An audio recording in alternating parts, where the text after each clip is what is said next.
The hour of 6 p.m. is coming actually past us up a little bit. It's 6:05 p.m. and I'd like to call to order this special meeting, work session of District 116. Roll call, please. Member Exum. Here. Member Pulaski. Here. Vice President Hall. Here. Member Patton here. Member Carter here. President Dillon. Here. We do have a quorum present this evening, and we're going to have one. It's another applause. Sorry, my daughter does. So we do have one. Theo would like to make a citizen statement as well as be a part of the meeting. So Theo, go ahead.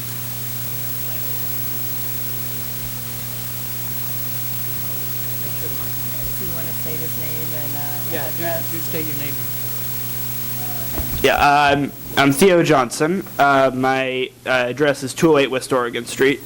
I'm a junior at Urbana High School. First of all, I wanted to thank Ms. Ivory Tatum, Mr. Dimmitt, and Mr. Peterson for holding informational meetings at the high school today concerning the issue of student representation on the school board. And more generally, I wanted to thank the school board for taking steps to expand and improve student representation. What I wanted to talk about was the method of appointing or electing student board representatives. As a UHS student and as a member of the Illinois State Board of Education Student Advisory Council, I'd like to encourage the school board to adopt a policy authorizing the popular election of student school board representatives. I think I speak for most Urbana High School students in saying that I'm incredibly grateful to the school board for considering student representation at all. However, I believe that the appointment of student board members directly by the school board would not have as many positive outcomes as the election of student board members by the student body. First of all, in our history classes, we're taught the value of direct democracy. We're taught, for instance, that it was a step in the right direction when the U.S. president ceased to be elected by the House of Representatives and started being elected almost directly by the people. These ideas, which are promoted to us even from our elementary school days, clash with the idea that the school board should appoint representatives for the students rather than letting the students elect them. Appointment is probably preferable to election for certain positions at certain places and certain times, but I wouldn't say that this is one of those places or times or positions. Second, voting for our representatives would let students know that they have representation in the first place. I'm sure there are methods I haven't thought of for letting the student body know that we have our own representation on the school board, but to my mind, voting seems by far the most effective option. Few students listen to the morning announcements, and even fewer read posters that are hung up in the hallways. Having students go through the process of actually choosing representatives will certainly make us aware that we have representatives. I think we need to feel like we have a stake in the process. Finally, and as Mr. Peterson made sure to emphasize for us today when he came to talk with us, not even the most brilliant minds will accomplish much alone. I'm fully confident of the administration's ability to select the most competent and most diverse students to represent the student body. I think it's quite possible the student body will not do as good of a job as the school board could do in selecting representatives. We might not choose the very best people, but the people we do choose will have a constituency behind them. They'll have a student body who has confidence in them and knows that they are our representatives. Appointed representatives, though certainly smart, competent, and up to the task, will not have the students behind them, at least not at the start. Appointed representatives, though through absolutely no ignorance or malice of their own, will have a tough time, I think, conveying student opinions to the school board. And that seems to be the whole purpose of student representation, not the inclusion of just a few student voices, but of as many voices as possible collected and synthesized into a few. So, thank you. Thank you. We have no call for exec session after tonight's meeting. We do need a motion to approve the agenda.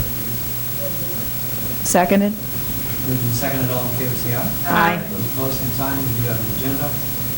And so tonight, our working session topic is changing school and community climate through youth participation. And Dr. Erickson and I, we're going to make this a work session, so I'd ask for you to please feel free to come forward as well. And just bring a chair with you.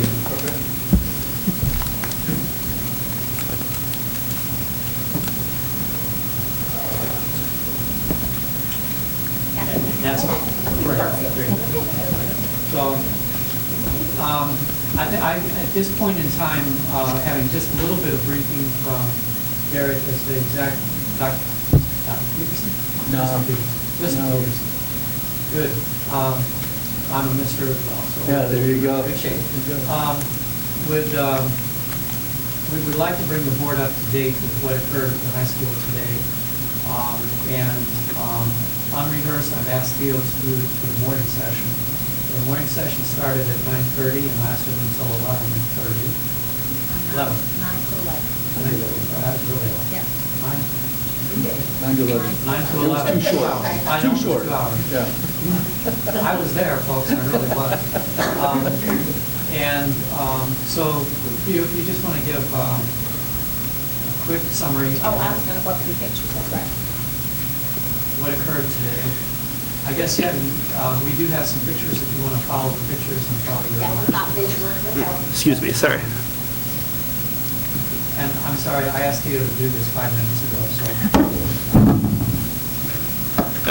It's fine, I'm sorry, I probably won't. No chance to rehearse. Yeah.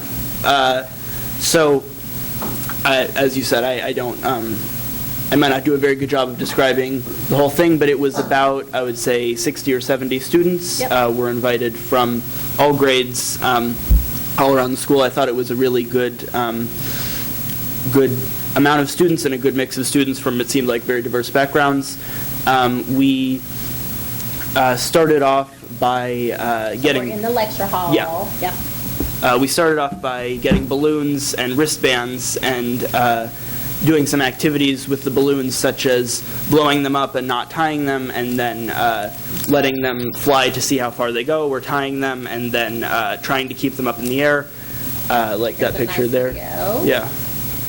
Do you want to tell us what this is the video when they go Can we just take one? No, just look at it. Oh, okay.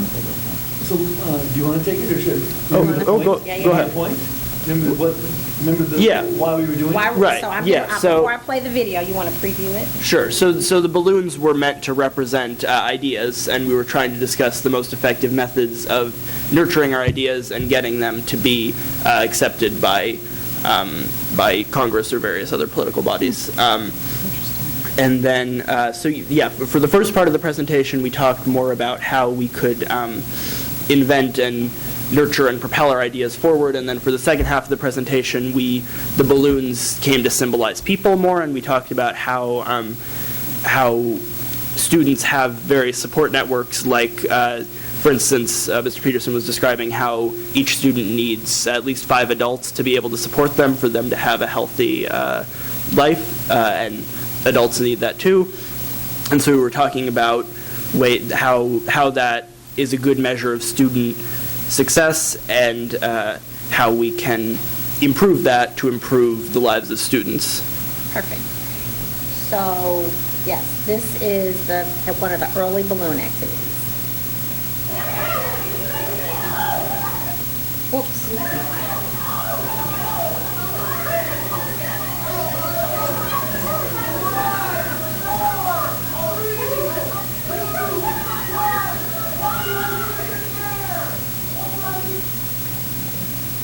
So do you want to add anything to you were saying hold your idea in the air, and the kids were told that they could only touch a balloon twice.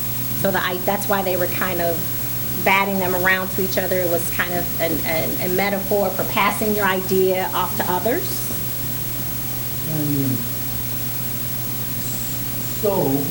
Maybe just a little bit of background, right, folks? I don't know if John has told you a little bit about my resume, but I served the Alaska School Board Association for 9 years as their Director of Child and Youth Advocacy. So in Alaska, we have student representatives on every school board, all 52 districts. And as you know, Alaska is a very vast state, and we have the advantage of having some oil money, especially back in the day.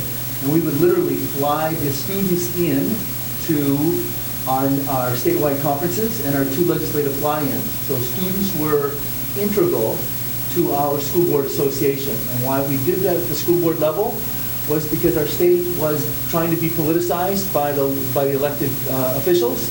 And if the school board, which was a pretty powerful body for school funding, if they could break up our boards and have them start fighting against each other, we wouldn't have as powerful lobby in the legislature. And they were pretty effective at it until we brought our students in, because our students brought out the best in all of us adults. Because it's really hard to prioritize somebody else's students when you're looking across the room and there's another district student sitting right over there, and they are just as will be just as impacted by funding cuts or whatever. Also, it made adults, again, less aware of politics and more aware of our higher purpose. We are supposed to prepare young people, one, to be civil, to be Americans, Alaskans, not in that case, but Alaskan Americans, and then two, to succeed in school. So they get good grades and start businesses and get full employment and go and change the world. So we took both of those as a school board association missions very seriously. Civility first, student achievement second. The reason that we went in this direction was local control was being eroded back in the 90s pretty hard, Alaska, nationally of course, but we were feeling it because of Alaska's diversity in Alaska Native districts. We have 22 REAs, rural attendance areas, which are truly non-dominant culture Americans, truly. And so when you start having a one-size-fits-all, it really was affecting half of our members. And my job was to, as the Director of Child Advocacy, was to support all of our members. And so we adopted this, there was nothing to adopt. We had to get the research first. And so Senator Ted Stevens was one of my mentors, one of my five. He was my friend. He, for those of you who know politics, was the Senate Appropriations Chair for the U.S. government, and that's a pretty nice seat to have because you write the checks. And this was back when earmarks were being used to negotiate. As you know, that doesn't happen very much in D.C. anymore. And so we, School Board Association was we had the benefit of a Senator Stevens earmark and No Child Left Behind. We were the only funded program in 2001 to investigate community engagement. Because what our mission as curriculum was getting pulled away, standards were getting pulled away from school boards, we believed it was going to put a lot of stress on the kids and mostly on the communities. And so we wanted to start talking more about civility because the state was kind of taking over student achievement from us in a way. They had state takeover lists, probably like they've done in Illinois, and they had their system going on, but we still had our mission. We're in the Constitution, the state Constitution. We have a constitutional reason to exist. And so we went looking for this these metrics that can measure the developmental ecology of the student. So we can literally measure your kids. I'm not pitching it here, but we can. We have a survey called the Student Support Card. We can measure your high school kids, really 7th through 12th grade, and I can show you data that would show a correlation between their support card and their likelihood of succeeding in school, their likelihood of being civil, their likelihood of being culturally respectful of people with different races and ethnic background, as well as their likelihood of avoiding drugs and alcohol, suicide, suicidal ideation, teen pregnancy, etc. And so what we did was take that student support concept and we embedded it throughout the whole school board association. So all the districts have the same language, and the kids have it, the teenagers have the same language.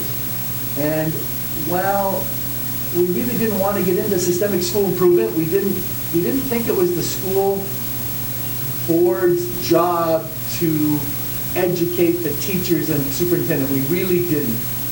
But we did believe it was important that the school board members use their position as a bully pulpit to fire up their community bases.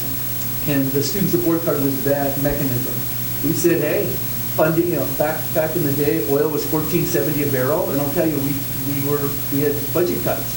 And when you have budget cuts, probably for you guys too, you've got to turn to your community because instead of the community continuously calling for more and more services, the reality is the services are being cut, and here's what you can do in your families, in your congregations, in your youth programs, in your other government services to mitigate our budget cuts. But we're not going to kill kids here. We're not going to throw them under the bus.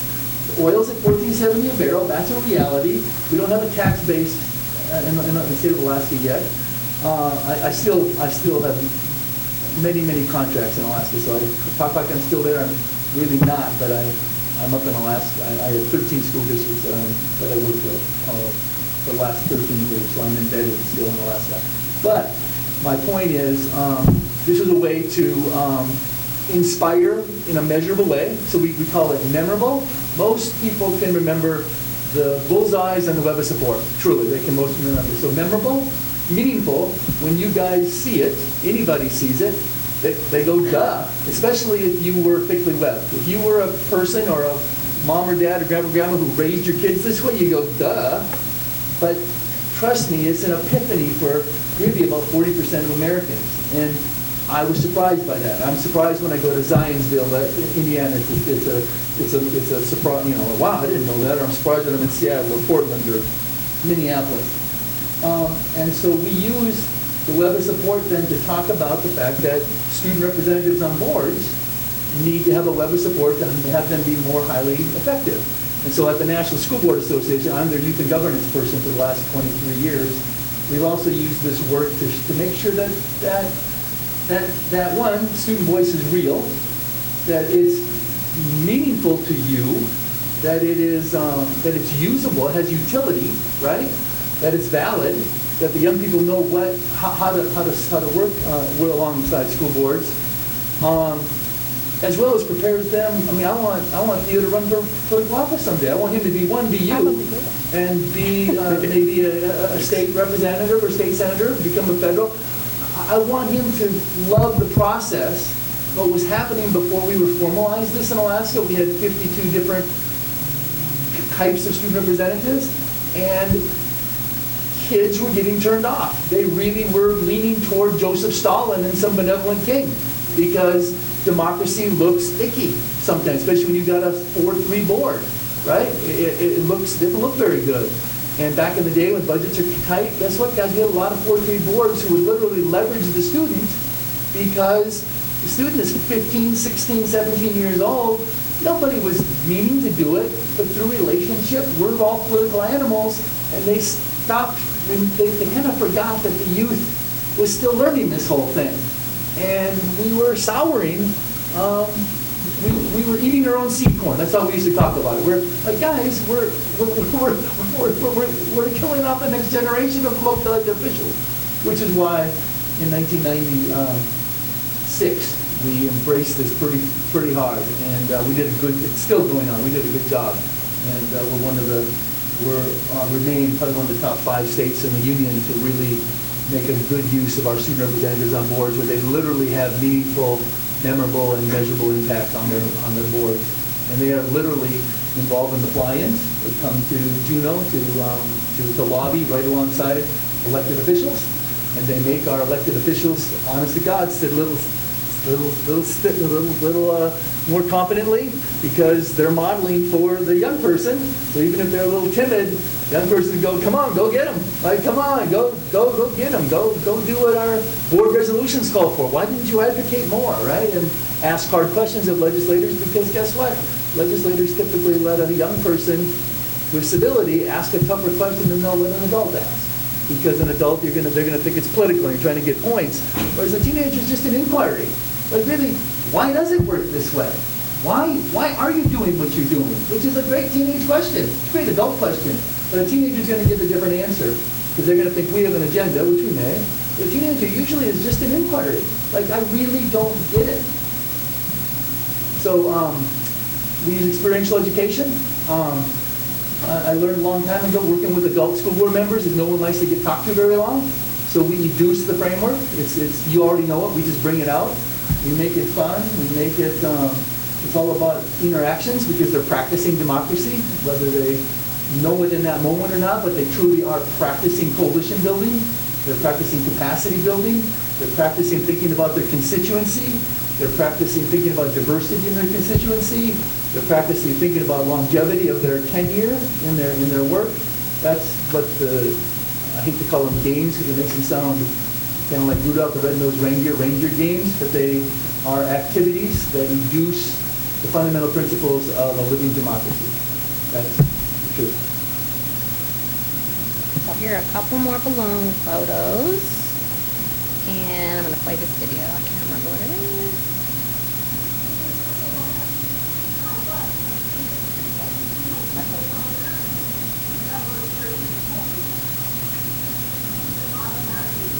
Sorry, I don't know. I'm saying something very profound, I'm sure. So,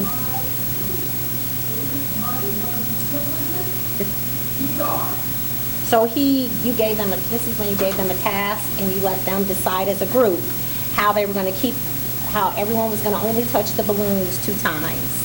And so you Yeah. just kind of sat back and watched, Theo, aren't you? Yeah, I think what you were saying here is you wanted us to, you gave us 6 minutes to form and practice a way to keep all the balloons up in the air while still only touching them twice at a time.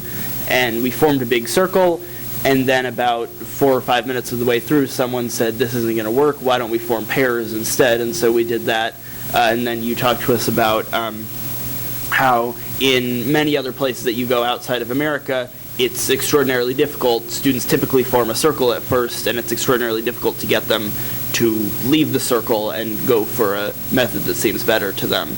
But in America, we do that automatically. These are a couple, so this is, you brought the students up to the front and you did the groups. This is where you were starting to talk about Probably need better mics, 'cause I got- this is where you were talking about the 5. So you want to talk about that, Theo? This is were you up there with them? This is where I don't think so, no. But I'm happy to, as far as I remember. He was talking about how the 5 adults who support each student can be various different adults. They don't have to be parents and grandparents and uncles and aunts. They can be teachers or people from our places of worship or neighbors or parents of friends or friends of parents. It can be any wide variety of adults that support us, but we need more than just our parents or more than just a couple adults in our life. We need at least 5. So this was very controversial data in 1999 to 2001 when we got our first cohort data back. And what we did was we reverse engineered successful teenagers who came from struggling families, neighborhoods. That's what we did. We wondered, why are those kids making it? So instead of measuring, which a lot of the drug and alcohol people do, a lot of school improvement people measure the ones who are failing and are tracking them, we literally track the kids who maybe should have been failing but weren't. And everybody says, well, it's a special kid. That kid's got that je ne sais quoi. That kid's got that special something that allows them to succeed no matter what. Well, what is that? Come on. It's not just magic. Why is that kid making it?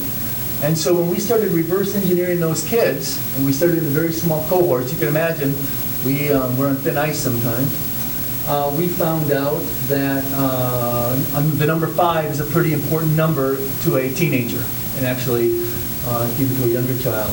And what it means is simply every teenager in your school district needs at least 5 caring adults in their life. Now, can they do it with 1? They sure can. They unequivocally can. Is it hard? It's way hard. Can they do it with 2? 2's better than 1. They sure can. Can they do it with 3? 3's better than 2. Seen it many times. 4? 5? Really, 5 is a kind of a magic number. Now, here's the controversial part. Actually, there's an editorial. I should frame it. Actually, the editorial that I was listed as one of the most dangerous men in Alaska because I was tearing apart the American family. Because what our data said was a mom, dad, grandpa, grandma, uncle of the Waltons on Walton's Mountain, for you, those of you who are baby boomers, remember Walton's on TV, is just as effective, get this, is just as effective as foster mom, foster dad, 2 teachers, and a coach. When you look at thriving, you look at resilience, student achievement, and civility. And that made some people go ballistic. They said, it can't be. It just can't be. I had faith community leaders saying, it can't be. And I said, well, it is.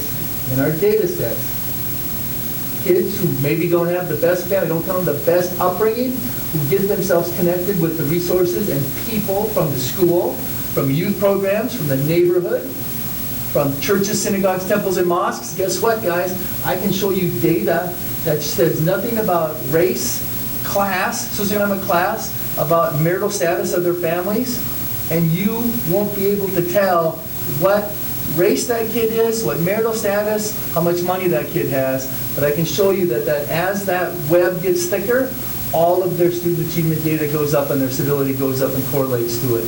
And there were some people who didn't want it to be that way. They really wanted to continue with an ugly, non-research based judgment called at risk. And there's no such thing. There's no data. Nobody has ever defined what at risk means, but we somehow, baby boomers and younger, have used that term like it means something, and it doesn't mean anything. But we use it, and it's meaningless. And so what was happening to my kids, and I take it personally, is we were calling some of my kids at risk. They weren't at risk at all. But we judged them because of their race, or their family status, or their income, and we would lump them into this category called at risk, and it had no correlation. And some of my kids started believing it. I would have kids self-identify as at risk. Derek, I'm at risk. No, you're not. And once we had our data sets to show them that they're web rich, you're not, oh, I'm not at risk. No, not at all. Because you know what my kids were doing, board members? They were norming themselves to other kids who were at risk. So I literally would have kids say, well, I'm supposed to do drugs. These are my cohort. I'm at risk, so are they. I'm supposed to be a teen dad. Honest to God, I'm not embellishing. I had kids self-identify with their label when their label was meaningless and with no scientific background to it. Guess what that did to our public schools? Because it did to student achievement and civility and loss of opportunity. When we started figuring out the web of support, and truly now it's kind of, I get very little pushback now, guys. I get maybe no pushback, to be honest with you. It might be I just always preaching to the choir, I suppose. But National School Board Association presented this 23 years. In the old days, it was, people wondered. Now, rooms packed and board members from all over the territories and the states and Canada go, let's go. It makes sense to me. The world's changed enough. There's a lot of talk about relationships and connections in the media, right? And all the edutopia, all the mainstream education models has picked up connection and relationship. We were doing that work with our data long before it became popular.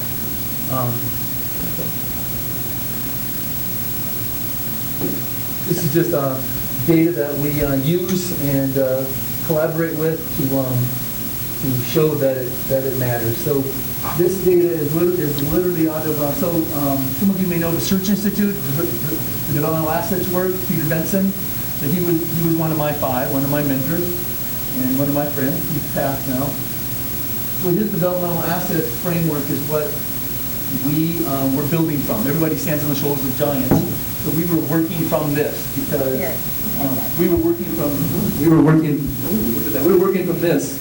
All this says to you, if you can't see it, is teenagers with 31 to 40 strings in their web of support, 47% of them get mostly A's on the report card, compared to teenagers with 1 to 10 strings. So we would just ask the question to board members, where do you want your kids to be? Well, we want them up here, right? Respects values and beliefs of people of a different race than I am. Kids with 1 to 10 strings in their web, 36%, 1 out of 30. Are respectful of people of different beliefs, compared to kids with 31 to 40 strings in their web, 88%. And so we went looking for the good news. We found the bad news by accident. Kids with 31 to 40 strings, 3% have used alcohol 3 or more times in the past month. Kids with 1 to 10 strings, 49%. It's huge, right?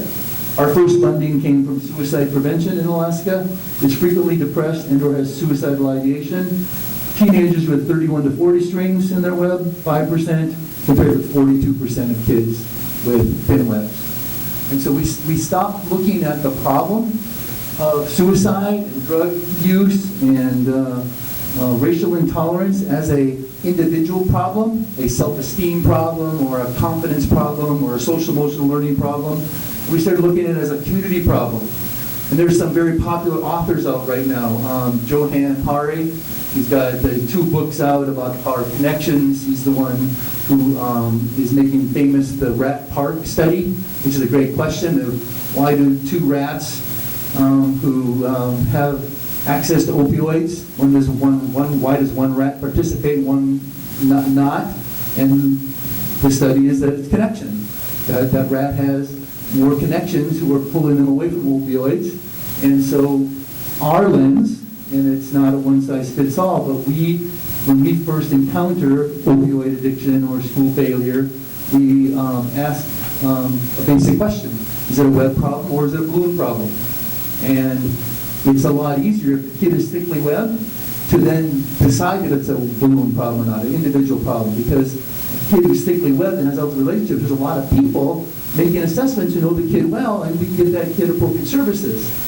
If it's a web problem, we need to web that kid up enough to see if it is a balloon problem. And so there's no downside to building this web of support for teenagers. And back in the day, I don't say it anymore, and I'm going to say it to you now just because it's kind of fun to say. I haven't said it in probably 15 years.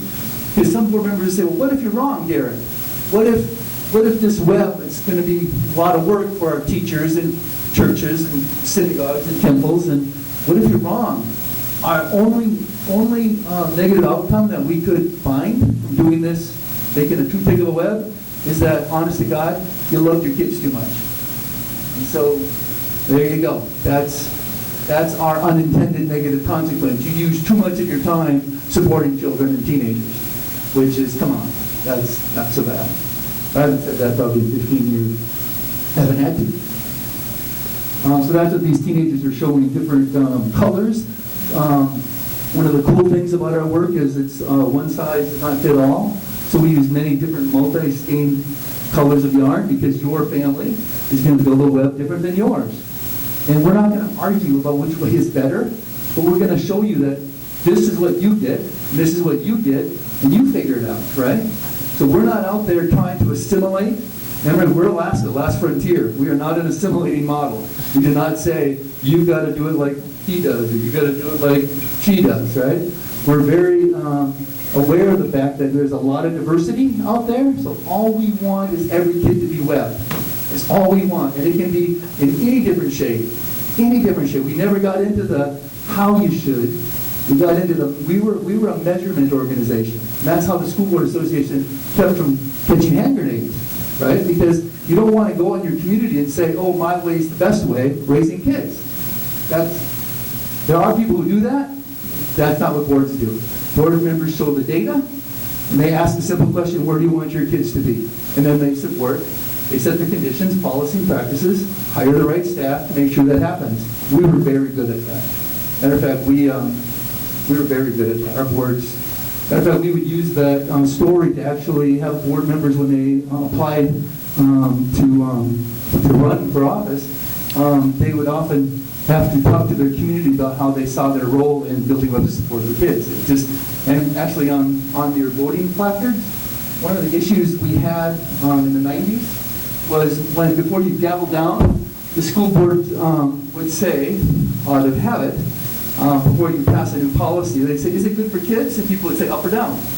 Well, there was no definition for what was good for kids. Well, sure, it's good for kids. Is cutting teacher salary good for kids? Well, somebody's kids, yeah. Is raising teacher salaries good for kids? Somebody's kids, yeah. Is cutting programs good for kids? Maybe. Is growing programs good for kids? Maybe. But so we would sit and watch board members across our state go, yeah, it's good for kids, and they vote almost 100% good for kids, no matter what the policy was. Once we shifted to this web of support, and the board members started asking before they voted, does it build the web? The conversation shifted to like, oh, does it? And if it does, for whom? For which section of our school population? Because you guys are making hard decisions all the time. It's just, it helps the community, it helps you understand a little bit more concisely the implications of your votes. And at least we had something to talk about than talk about this vague, general thing of what's good for kids. Kids need a web, we all agreed. Not all the 400 members, you had probably 50 didn't agree, but that's okay, right? Every school board agreed, not all the members. And that's what we have. So, bringing this back, Theo, go ahead. I'm really sorry to interject. Mr. Dimmitt, Dr. Avery Tatum, if you'd like me to stay for the rest of the meeting, I can, but I'd like to let my family know. Text them, is that okay? That's your choice. Okay. Theo. It'd probably be better for me to go home now if you don't mind. That's okay. Okay, thank you. Got it. Thank you, Theo. Thank you. Nice to meet you again. So All right. let's. So then we transition to afternoon. You want me to go Make there? it fast, because Okay. we're already Yep. 40 minutes Yep. into it. We've got to talk about. So in the afternoon, we had a smaller group of students, about 30, who joined us in 2141, and Derek led them through some trust activities, where I was trying to get one of them doing these are Cameron's pictures, sorry, not mine. I don't think I have any. So he did the activity where he had them get in groups of 2, groups of 4, groups of 8, and build these circles of trust. And then we came back into the room and had Circles of discussion. Coalition, so that they were representing more than one student. Absolutely. So I'll let Derek kind of explain So from the here. whole point is making democracy come alive for kids, right? We're taking it out of the theoretical realm and making it mean something to them, right? And so, well, I have 10 of these books, and I have another one in the car. I'll go get some more before you all leave. And thanks, Lord. And so all these activities are designed. Oh, Derek, here, take mine. Sorry. That's okay. So all of these activities are designed to, again, reduce the framework, right? To make sure that the teenagers understand coalition building, right? And the fact that if you do everything by yourself, you'll only be big as yourself. So instead of standing out, yelling for what you want, or demanding, or having a march, how does public policy happen? How do you set the dominoes up? How do you create enough of a capacity so when you sit in that chair, have your voice mean something to these elected officials, right? You can't just say, I want. I want is one person. And when you say we want to know who's we, right? Because that's how democracy works. And so when we're talking later, I hope, we're going to talk about, we heard Theo ask about an elected member versus appointed. We can talk about all those scenarios. But whoever sits in this chair as a student representative, or whomever, if there's more than 1 or 2 or 3, who are they really representing? Do they know, right? Do they know? And so I'm trying to get in their mind the fact that you need to always be adding people, and you need to be adding diverse people. So part of the activity is adding people of different, we call it crewing, different class, economic class. So I'm telling the young people, do you go to dinner at other people's houses, right? Houses that don't look like yours. Because if you're not a very good representative of the school, because the school has got a vast spectrum of people's homes and what they eat, not, how big the house is, how the table is set. And let's face it, that's right. Kids today don't cross those lines very well. Whereas most of us in this room, baby boomers, it was kind of normal to bop into someone else's house, run in the fridge, and eat whatever was there. It's not so common today, right? People are more segregated. Race, ethnic background. When you look around, does everybody look like you? Look in the mirror, and then look at your friends and your constituents. They look like you? That's a problem, because you're representing a huge student body. Education level, right? Some people struggling in school, some really has school easy, worldview, etc., crewing. And so all of these lessons are starting to get young people to go, it's really not about me, it's about me and us and my base. Because I'd like them to start getting used to the fact that you just don't scream into CNN or on Facebook or Instagram to get your needs met. You start the democratic process, which has worked so far for 200 plus years, and that's how you get change to occur. And I talk to them a lot about perfect practice and about practice makes progress, and I want them to stay in the circle like we all do. Like we all do. Good on you. Okay.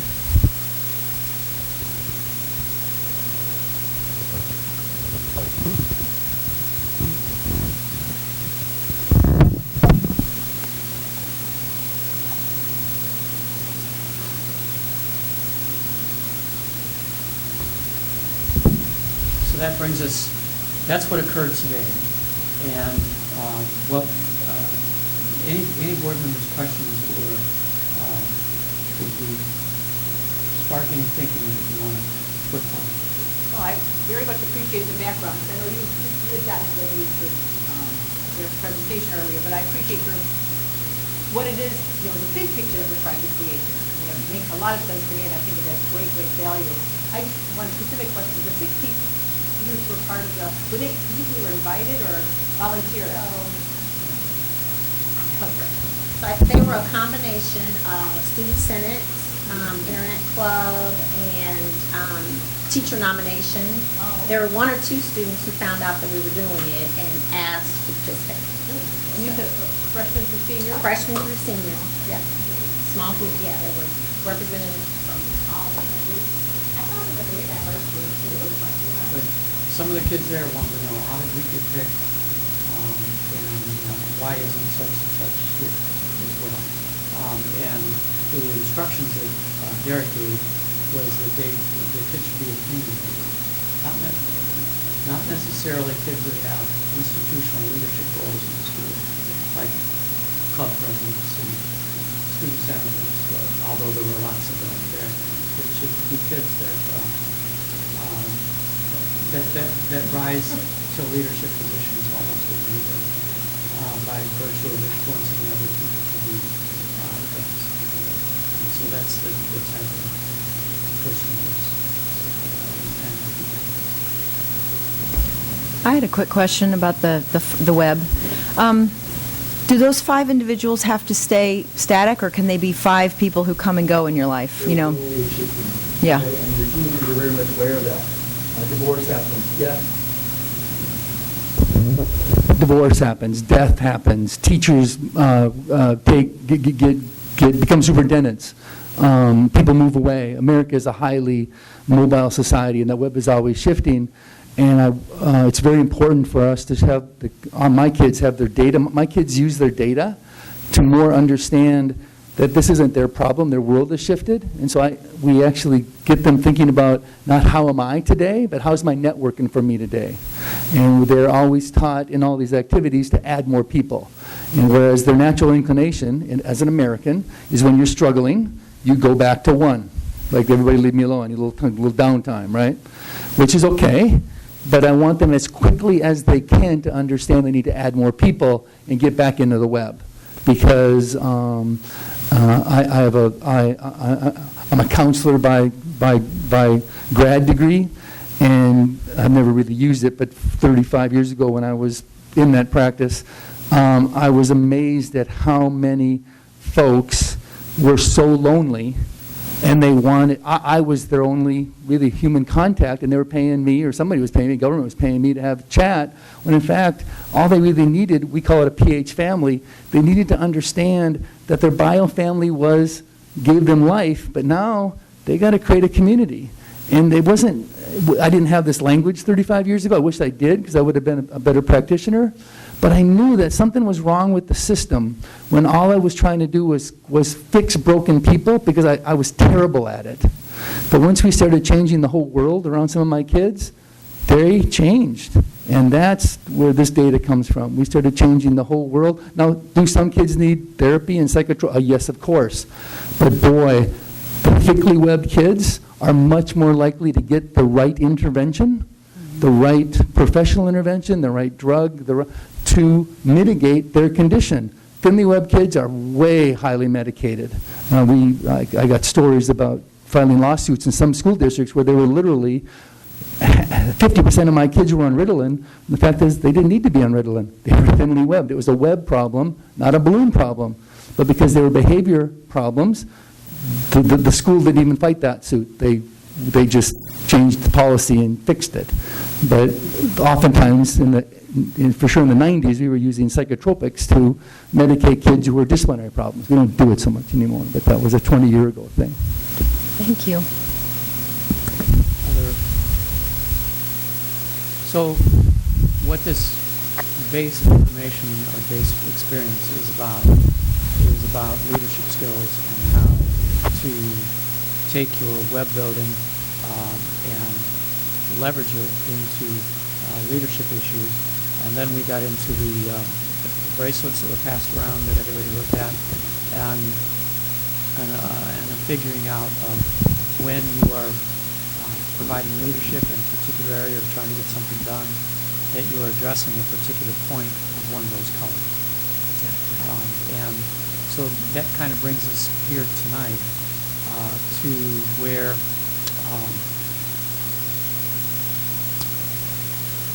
through this process, we want to make sure that we are ready as a board to fully embrace youth representation, and that we are ready to hear about the best practices in terms of how we go about establishing youth involvement, and how we as board members provide the right scenario, or right environment, that's the right word I want, right environment, to allow the youth representative to not just be here and regret the fact that they're here, but to actually enjoy the experience of working with us. So let's turn the page and begin to focus in on that. I'd like to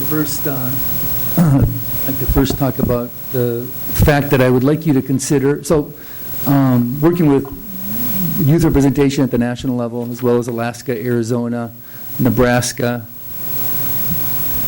Alabama, Maryland, primarily. Some of the students, if you're not careful, will use their school board experience to pad their resume. You got some high flyers and they wanna go big time and they get scholarships, and it looks really good because most colleges don't understand the low standard for student representation on boards. It looks really good, right? They were sitting next to you and talking about school policy. We worked really hard in Alaska, especially, to get folks to think about your second-tier leaders. Doesn't mean that they're less competent. It means that they're less practiced. So it's like, think about a basketball team. Most of your good ball players have been playing, have more playing hours because they've been playing since they were 6th grade. And the starting five, guess what? Usually get to stay the starting five primarily because they're practicing more. Just think about it. And so you have a second-tier basketball team in most communities that most people don't even know how good they are because they aren't as prepared, they're not as practiced to see how good they are on an equal playing field. I would strongly encourage you to think about making school board work open and actively recruit kids who are underutilized. They have more time, they will be more curious. They will, I said they will have more time, but I'm going to really say it again intentionally. They will have more time. They will, with the web story, they know that they need a web of support created by you and the board and through policy and through administration efforts and their families. They will be more highly able to contribute to the quality of your youth representation, and you will see them flourish. It's really fun, and they will tell you things like, "You changed my life," and that's what you want to hear, instead of, "God, that was boring. I hope we have a dictator soon because this democracy is an ugly thing," right? Right? And I don't say that too glibly because I hear that from kids. So just know, in today, so I'm a youth advocate. I hear too many kids wanting to throw the baby out with the bathwater. And you all know it, but I will tell you that in my youth advocacy work, I hear teenagers talk that way. I'm not embellishing. They really think this doesn't work, what we call this civil society and democracy, which I'm not done with yet, obviously. So that's my first thought. My second thought is, how are you going to set this up? I can tell you the low-hanging fruit, the easy thing to do is take your student body president and sit him in that chair. I'm not sure that's in his or her best interest, nor yours, but that is the low-hanging fruit. That's what most people do.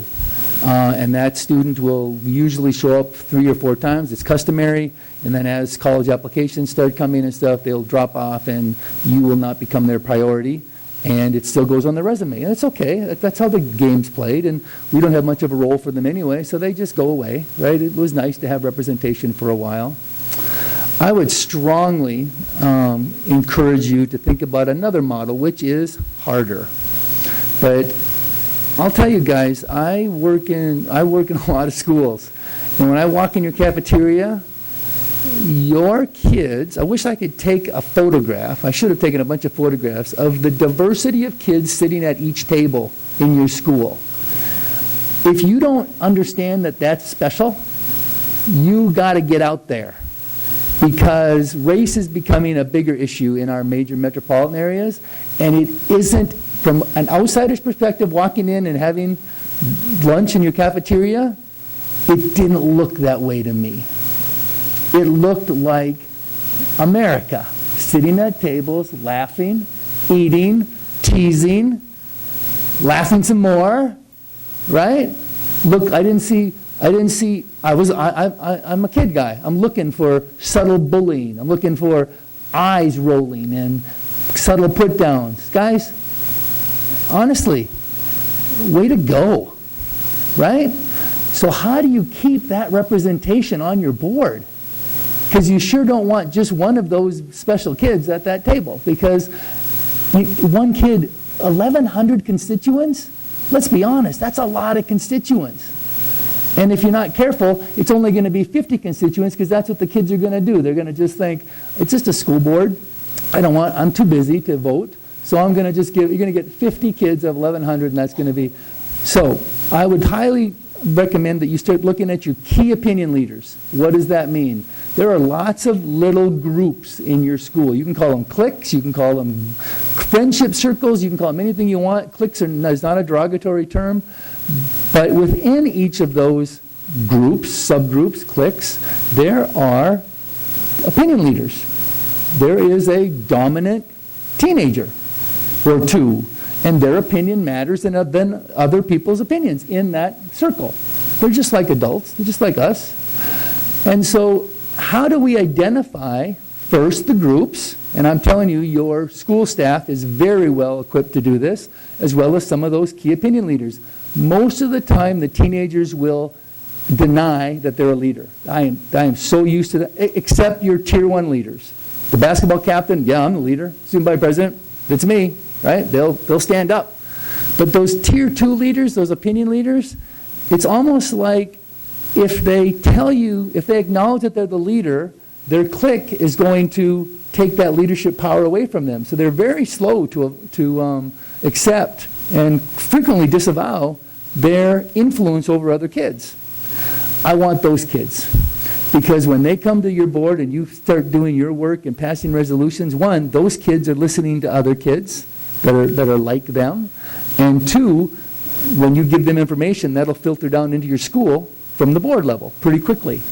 Hey, how'd that board meeting go? And they will start hearing it. It'll become a little bit of a buzz in school about what happened at the board meeting, especially if it pertains to their issues. I would suggest that you identify a bunch of those young people. I would, I would think about, if you can think about, what government you want to model. You want to take Israel. You want to take the parliamentary system in England. But some way, you've got to create a way for those kids who are peer opinion leaders to then have a council, and that they may bring 1 or 2 members to your board. And this would be at first, I think you should go here gently. You should get the kids used to practicing, and you would practice. And so maybe for a half of a year, they have a report, and they stay for a little bit, and then you release them.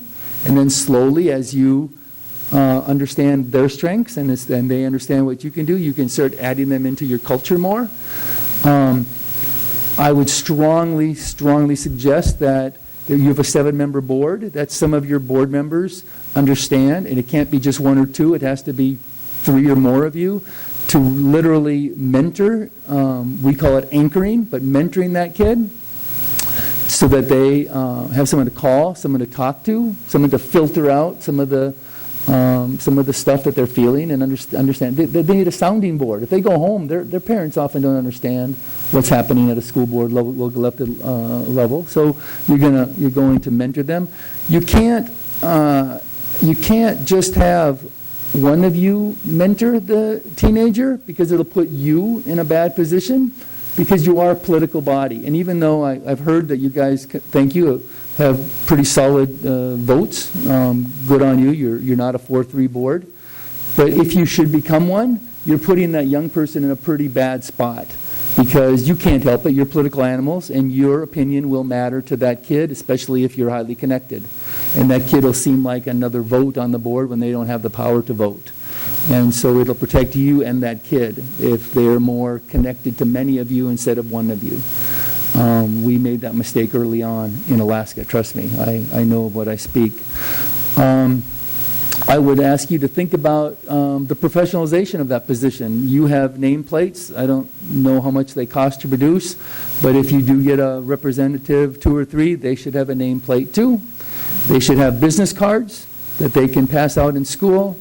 They should have, for the small investment that you will make, you will get a huge ROI by having those kids feel, even though they don't vote, and I don't even advocate. So I will tell you, if I ever get to work with your kids again and we take this farther, I will tell you that I will tell the kids, why would you ever trade, because they're going to want to vote. They always want to vote. I demand a vote. They say, why would you trade 7 votes for 1? Why would you trade your influence over 7 board members for 1 vote, right? I want them to start thinking about their life as a leader of a constituency instead of a board member. I want them to understand that their job is 1,100 high school kids, not doing public policy for the school district. And that's a pretty good position for them to be in, to understand they can influence all of you on a certain number of issues that directly pertain to the developmental ecology of students. That's their job. Their job is to see the world through a web of support lens, in my opinion, and tell you and advise you how to make that happen more effectively in their hallways. I would advise you to not choose seniors. I would advise you to choose younger students, even as freshmen or sophomores, and allow them to have a term or 2 on your board, or 3. As you get more experienced, as you have a longer tenure on your board, your students will give you better and more as they have a longer tenure on your board. And they will become more comfortable, more honest. They will know what they're doing. If you have a cycle of 1 kid, 2 or 3 kids every year, you're not going to get the same ROI that you're going to get by allowing kids who choose to run again to run again and again, if running is what you want, how you want them to get elected. I would advise you to look at your budgets, to allow them to go with you to your statewide school board conference. That it's awkward. If some of you don't really want to be in the chaperone role and they are a kid, they will need a chaperone. So in your budget, you may have to have a teacher come along or a person from the community. You might have to put that in as well. Yes, board members are effective chaperones, but you're at the statewide conference for a different reason than to chaperone your teenager. Of course you can. I would just ask you to budget for the fact that you may not find a board member that year to take the teenager. When the teenager is with you at a statewide conference, whether it be a legislative fly-in or the board, I would ask you to see their notes from the conferences, sessions that they attend, debrief with them. It can be one of the board members or it can be staff, but be genuinely interested in what they are learning about school governance and school boarding. When the time comes for them to finish their term, whether it's voluntary or they get if you're at an elected position they don't get elected, is to have a celebration of their accomplishment and give them a certificate that's signed by all of you that tells them that they did good service. Because remember, a second tier, please think of underutilized young leader, that certificate is worth its weight in gold. You give it to your student body president, he or she's got 20 of those, and it's one of many. You give it to one of the kids I'm recommending that you look at, these underutilized resources, those kids will hang on to that forever, and it'll be meaningful, and it should be meaningful. They'll have worked hard to support you in your board role. At the National School Board Association, I told John, it isn't formally written yet, John, but I promised them a couple of years ago that I would get to it. But I have enough pieces to it that I will share with your board for free to show you that by walking through the web of support, relationships, which really is connections. I don't want you to think about having a relationship with these kids. I want you to think about your connection to them. I want you to think about the tangible supports that your board provides to these young people, and they're measurable. And I'll give you a list of what we recommend. Intangible supports. Are they picking up your virtues and values? Are they picking up American ideals by serving on this board? And in my humble opinion, they oughta. They ought to feel better about being an American, being a part of this board than they were before they participated. How does it grow their balloon, their green, their innate resilience? How did participating with all y'all, how did it make them a more resilient person in the world? Scissors cuts, right? What happens at the board level that could actually reduce the young person's desire to participate? Scissors cuts, blue. Caring for the cares. Have we allowed them to give back to all you all? How would we ask them to not only serve the district and their constituents, but to serve back to you so they get some attaboys and attagirls from the board? And then finally, the social norms. What kind of social norms do you all set so that your student representatives now, but long into the future, know that they're welcome here at the table and they know their role and it's outlined and defined? I can send John again. So John, you'll be the first person on earth to see the National School Board Youth and Governance book because it's a famous book, John. It's a famous book. It's in my laptop. I've seen him do several presentations, and the book is always coming. It's always coming. The book's always coming. Yeah. Questions? There's a lot of recommendations right there. So I've got a question. How do you, so you've listened to our student that's come forth that's given his suggestion, and I'm sure it's a suggestion of several of the students that we go the democracy route. How do you, or do you have any experience with how you can reach that tier 2 kid that you're talking about that may not be the one that the student body really is voting for, but might be, you know, what you consider more of a candidate that would be appealing for us?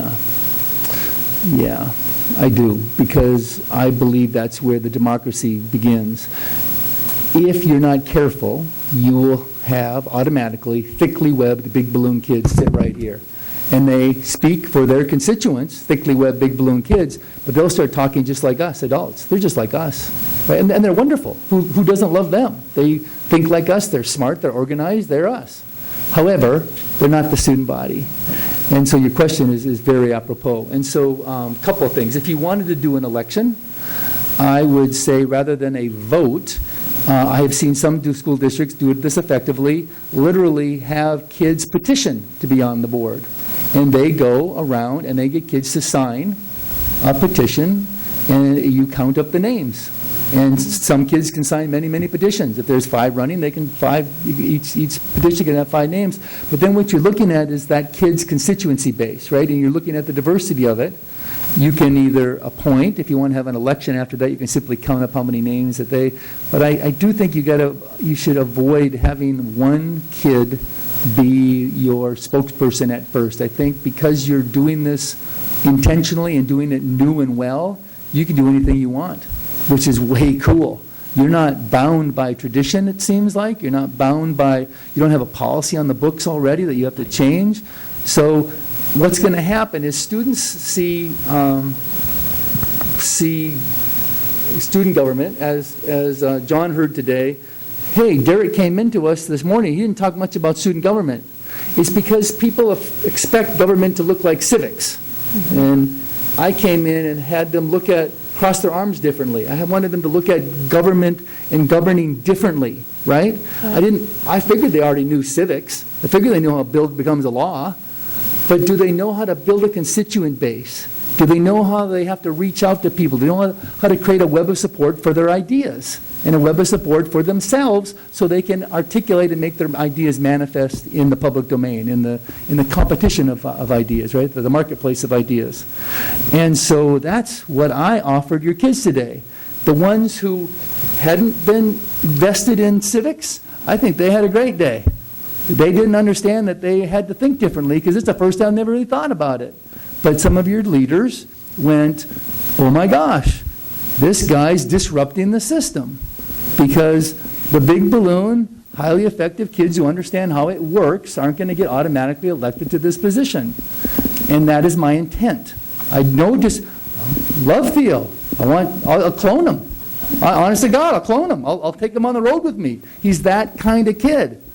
And I'll tell you that there's more kids than Theo out there who could really benefit by being a part of you, and more importantly, that you could benefit and your district could benefit by hearing their voice.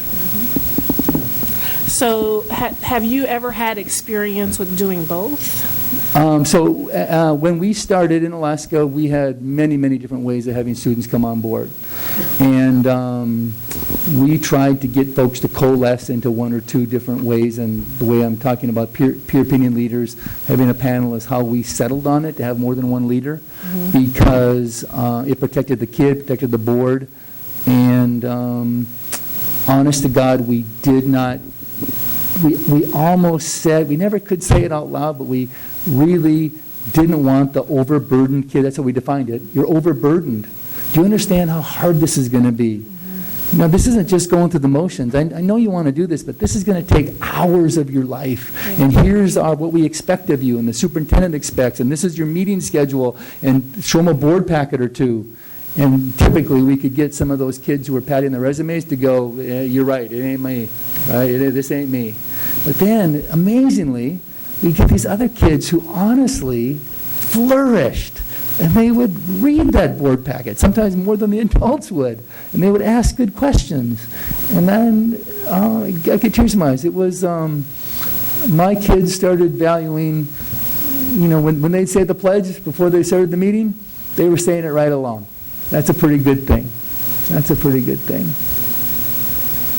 So, yes. Yeah. Okay. One more. Yep. What about numbers? So, our district size, our high school size. What would be your recommendation, or if you have any experience with a district of this size, for how many we should have kind of rotating? So you got one high school, right? One high school. So let me just tell you, so Anchorage School District has 7 high schools, and they're under my umbrella. And so what they did is peer opinion leaders had a student delegate from each high school, and those student delegates would talk and meet and send one of their delegates to the board meeting. They would rotate if they were all available, but sometimes busy kids, so they would. But there was always a student representative who was prepared, who had reports from all 5 schools at that table. But they only had one. They only had one that would show up. And that was very effective to a huge school district. And I would tell you, Hans Bernard, the kid who I think of top of mind, was a 3-year member by the time he finished, and he was very effective as student representative. He started when he was a sophomore and had 3 years as your student rep. I would highly recommend that system. We got a huge ROI on having Hans and other young people be so comfortable in that position. Knew totally what he was supposed to do, knew the personalities, watched us change and grow. Became terrific. Matter of fact, right now, he's the chief of staff for the Speaker of the House in Oregon. So how do you like that? That's one of my kids. And that's one of your kids, because the board members prepared him for that. Yeah. So in our situation where we don't have multiple high schools and we only have one, are you recommending just one person? I would or recommend are you saying maybe, 4 but people, this panel or? idea is key. So I would say, I'm such a visual person. I would say that you look at your key opinion leaders. Let's just say there's 11 cliques that we can identify. 11 cliques of 15. And your basketball team can be a clique. Your football team can be a clique. Your dance club, your theater club. Let's say you got 30 cliques, right? You want to find those key opinion leaders and who they are. If I were you, I'd bring them into a room. They're not going to like each other. They don't even know why you called them together. They're going to look around and go, I don't like these people. They're not like me. And you're going to be honest with them. You're going to tell them, you're here because you're a key opinion leader, and this is what we're looking at the school. We need representation. And you're going to let them, you're going to give them enough information to make an educated decision whether they want to continue or not. And that usually is going to take a couple hours, right? Because you've got to give them enough to know what's going to happen. Some of your underutilized kids are just going to be blown away that you've asked. And if you really want to get involved with this, you're going to send a letter, like we did in Zionsville with their key opinion leaders, send a letter to their parents. Because sometimes those kids wouldn't have shown up. But you know, when those parents got a letter that you all signed with the superintendent's signature, those parents aren't used to getting letters like that. And when the daughter would say, I don't want a mom, you kidding? You get there. I don't know what this is about, but this is a pretty fancy letter, and this is where you should be. But mom, right? You go. And so you get the whole web involved in getting the kids here, not letting the balloon make a decision, I'm scared, I don't belong, I don't get it, I don't want to do this. But you create space so that kid has a lot of social pressure from people who love them, adults who say, that's a pretty cool thing, right? Derek, John, Betsy, go, right? And that's, at least in Zionsville down the road, that's where I'm heading when I leave you tonight, is that school did a pretty dang good job of having a cross-section of their young people involved. Now, they don't have the diversity that you have. I'll just be honest with you, they don't have the diversity, especially socioeconomic diversity. And, but believe it or not, they have a whole bunch of cliques and a bunch of different kids divide themselves out in all kinds of creative ways. And when we got together with them in the room, we brought not only the kids together for the training, but they had to invite one anchor, one of their 5. And so by doing that, we were setting the system up to saying, here's what we're going to do, the school board level, here's our goals, here's what we want your kid to know. And we taught the anchor, whether it be a teacher, a parent, a faith community leader, literally what we were teaching the kid, so they could talk about it at the dinner table or in the car ride home, which would further manifest our goals at the board level and at the school district level. And it worked. I mean, it's embedded now in Zionsville, Indiana. So you can call Scott and ask more, but it worked. It worked. Thank you. Having been through the day, I envision, I know you don't want to involve seniors, so I've got to process that. But I'm seeing some kind of a group that's made up of equal number of people from each class. So 2, 3 from each of the 4 classes. So that's 8 or 12. I didn't do my math right. Yeah, I did. Mm-hmm. Yeah, 8 or 12. Mm-hmm. At least. Then there will be a natural winnowing as some decide to stay with it, and some decide not to stay with it.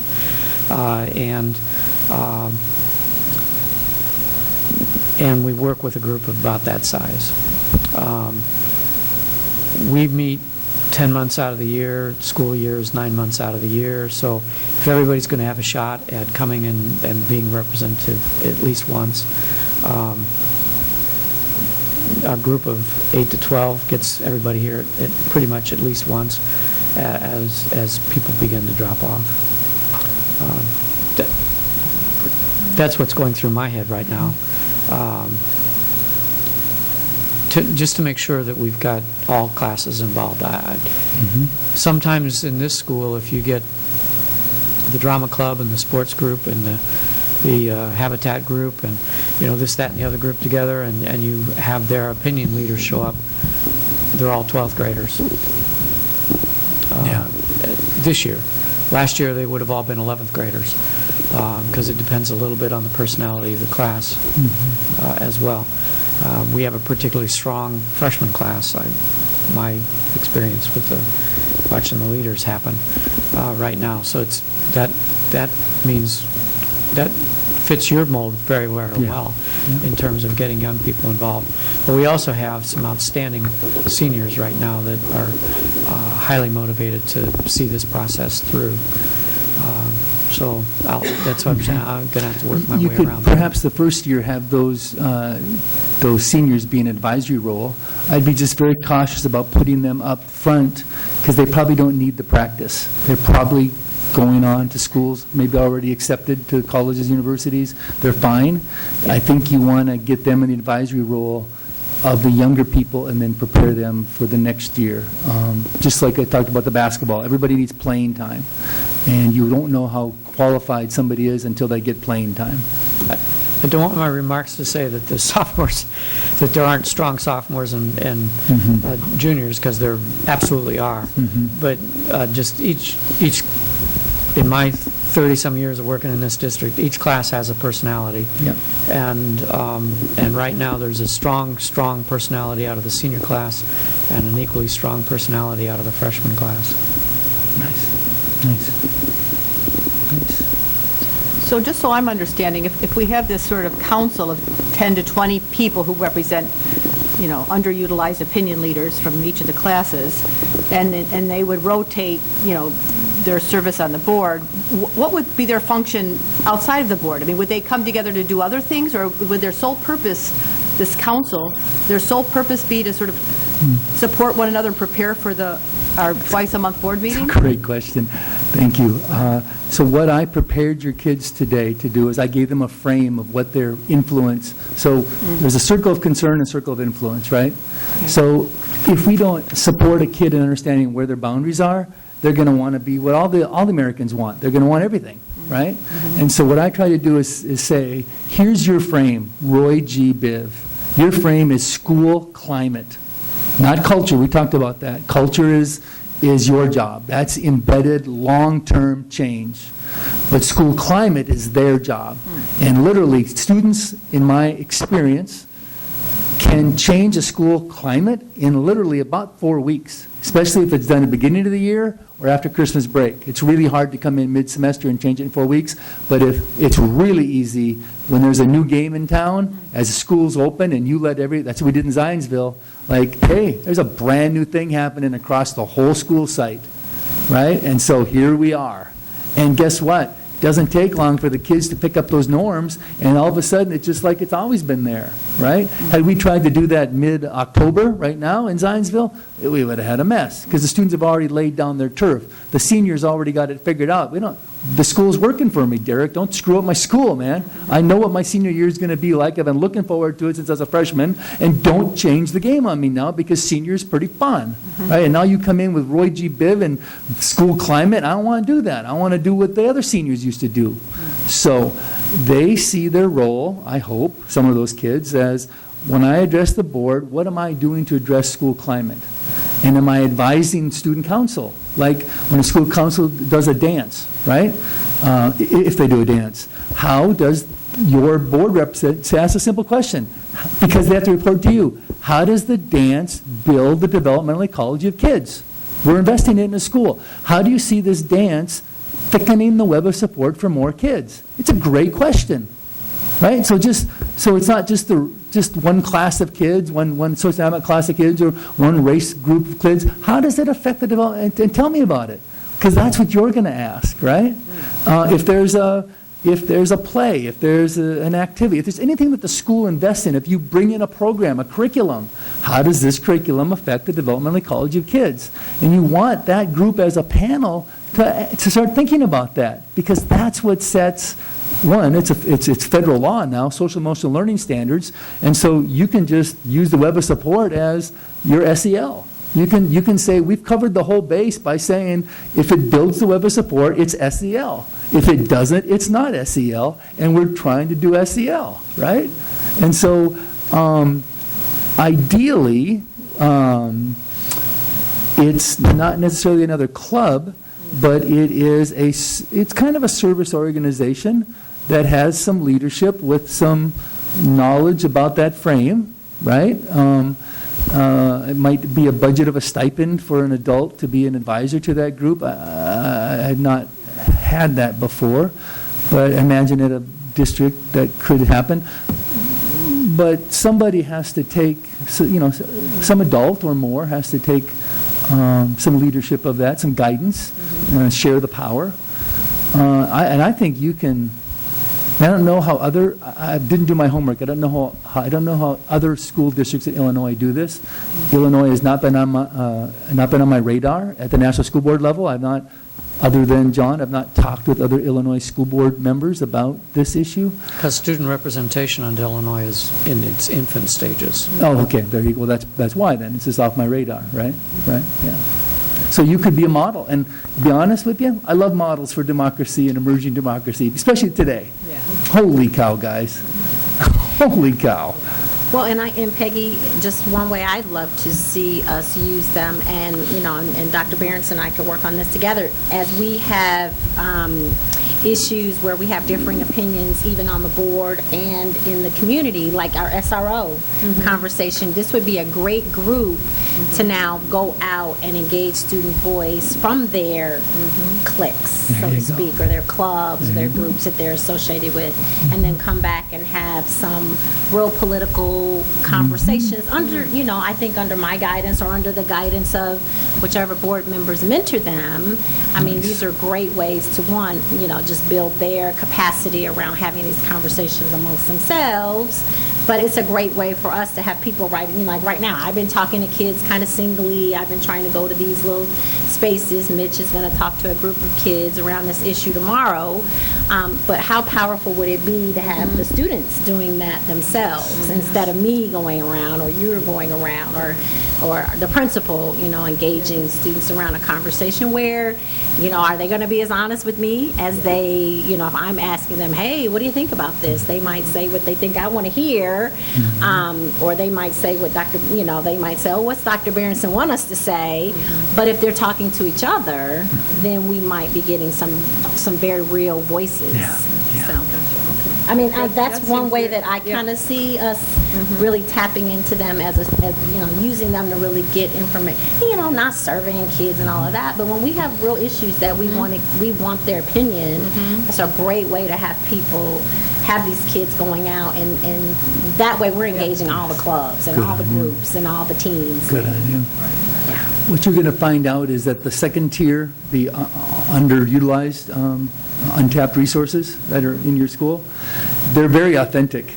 And the first tier kids are pretty much political animals. They will tell you what you want to hear. That's survival tactics in America, let's face it. They've learned how to survive. The second tier kids will be far more authentic, which sometimes isn't very fun, because sometimes you have to support them in learning how to present their ideas, because gosh, let's face it, no one's ever asked them before.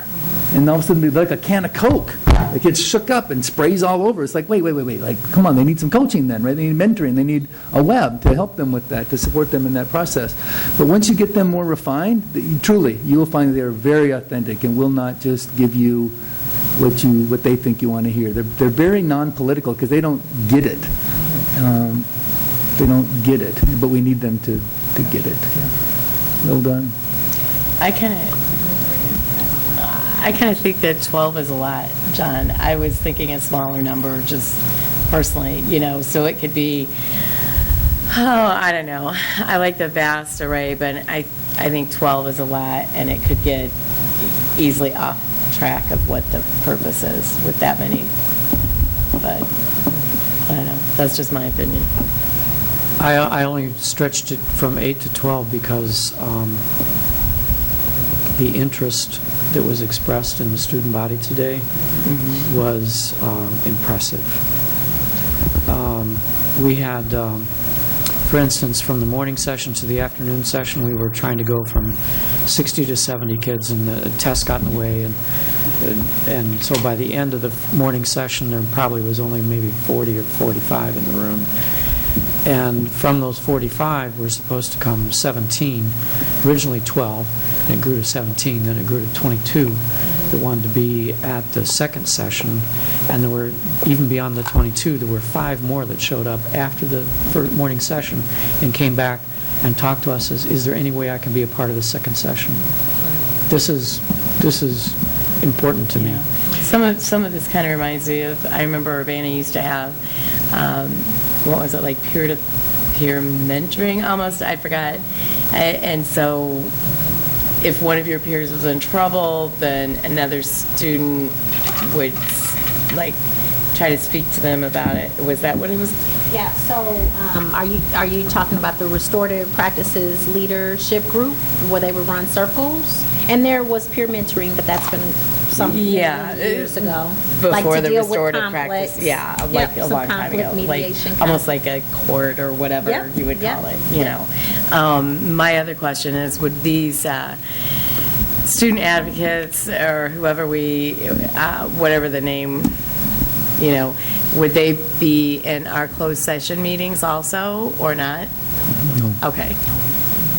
I think, and that's where you get, again, if it were me, I would strongly advise you to use your beliefs and the fact that why would you trade 7 votes for 1?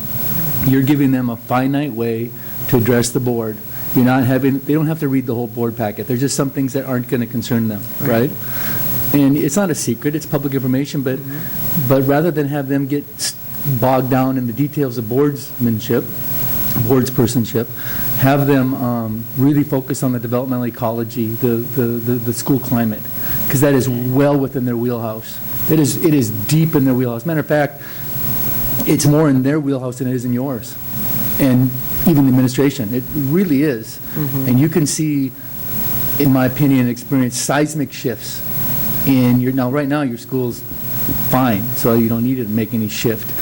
But if you did have a crisis, which sometimes I'm called in after crises, this is a very good way to make a seismic shift pretty quickly by having kids focus on what's in their locus of control and not in their locus of concern. Because this is your wheelhouse, guys. And if you really focus on, I mean, literally, guys, sometimes when I'm working with kids, I'll take an egg and I'll break the egg and I'll show them the yolk and all of the white. And I'll say, you're the yolk. And this is what your focus is. I'll have them literally break eggs because I want them to remember that's their purpose. And even though this white is important and it's clear stuff and it's good and you'd like to play in that, this is where you're going to get your return on investment for your high school and for your practice. And literally, I have them break eggs because I'm trying to get them to understand the difference between being concerned about everything and having direct impact. I want them to practice. That's what school's for. Practice for the big time, right? Right. Yeah. What I would say is, if I can, John, is maybe rather than think of rotating all 12 of those kids through that chair, allow them to self-organize and allow them to, because some kids will literally have a stronger, their talent will be the voice. Some kids' talent is going to be the data collection. Some kids' talent is going to be graphic design for the presenter. I would let them choose. I would just have the voice not automatically be a senior. I would have those seniors coach, mentor the younger ones, and then let whoever wants to sit in that chair, because you want the best return you can get. And when public turns on, I hope you want what I want. You want that kid to shine. You want that public to go, look at what that school is turning out. You got more kids like that? Yeah, we do. Yeah, we do. You want that? You don't want that kid to look underutilized, to look bored, to sit. No, then don't bother, right? But on that screen with the public domain, you want that kid to shine, and then let them go. Find in your agenda where their place is. Let them do their thing, and then let them go. Unless they want to stay, but let them go so that they don't put themselves. You don't put them in a position of not being fully utilized because they're teenagers. They're not as good at faking attention as we all are. Let's face it, it's a survival tactic in democracy, right? Come on, guys, I got to grad school that way. So They've got homework. They need to get out of here before there you go. They're hard working, yeah. Just kind of wondering, in your experience, have you ever had student leaders participate in contract negotiations with teachers unions? Maryland, the whole state of Maryland allows every youth representation, youth representative on boards to be involved in every conversation at the school board level. They vote. They have a full vote. They do policy. They do personnel, discipline. They do contract negotiations. They do it all. Now, that's the only state in the union that does that. It's very expensive. The state invests very heavily in those kids. And to be really honest with you, in my opinion, they're getting the biggest balloon, thickly webbed kids they can find. And those kids are just simply 17-year-old, 20-year-olds. I'll just be honest with you. They're pretty special kids. Now, other states have, like in Alaska, the student in some boards has a full vote, but they aren't allowed to do personnel, I think, and they are not allowed to go into executive session. So once the board goes, the teenager understands that that's where their limits stop. I wasn't really speaking more towards having a vote or Okay. having, but just, input in the process of doing the negotiations, that's all. Yeah, we've had very good luck with some of our student representatives getting feedback on teacher hires, believe it or not, and they call it kind of like secret shopping. So the kids, it's not really fair for the teachers who are being hired, but there's enough kids out there who will talk to the teacher in the hall and while they're touring around, and they'll have impromptu conversations, and they'll have an opinion based on their own rubric about whether that teacher is web friendly. Think about the web. Is that teacher going to be one of my 5 or not? Because your thinly webbed kids need connections. And are you hiring teachers who the kids are connect with? Because if the kid's not connected at home and in the community, you guys save lives. And so are you hiring teachers with that propensity? Who is the best barometer for whether a teacher has the je ne sais quoi of connection? They. And you know what? They're pretty frank. And we've done a good job of utilizing teenagers' opinions in our hiring process. Yeah, they. Well, youth have been involved in the hiring of our administration. Nice. Congratulations. Yeah. I think you faced a couple of students. You ran the gauntlet. Good on you. Good on you. Other So- questions? Ann? Do you have recommendations then about the nitty-gritty of these kids when they're not with us? How they organize themselves, how often they meet, what sorts of things they talk about? Because, when you said earlier about how would you like to organize yourself, what kind of parliamentary format would you like to follow? Kids are kids. They couldn't tell you what the government of Yeah. Israel's like or what the UK Yeah. Parliament's like or whatever. So are there guidelines and frameworks that you can provide? You so guys are that- going to force me to write this book, aren't you? No, but just, The National School Board Association is going to love you. Sorry, I'll be honest with you. I'm not trying to put Okay. you definitely on the spot, but, are there frameworks that we should Yes. be working towards ourselves? I will give you my word that I will do my best to support you through relationship. I won't bill you out this.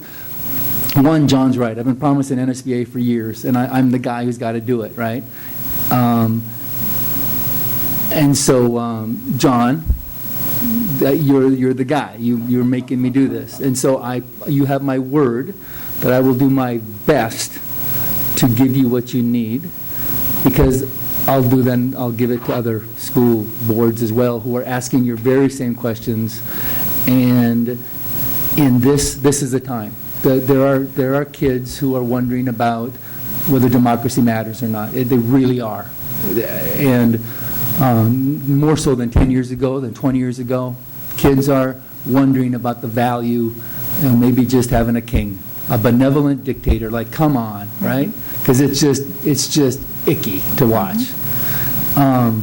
And once we get those guidelines, Yeah. I love the idea of having a teacher sponsored. I Me think too. that Yeah. is definitely something Yeah. that we could, because we need somebody, boots on the ground, like in Yeah. the building to kind of help just So come you're the out. co-author. You know this now, right?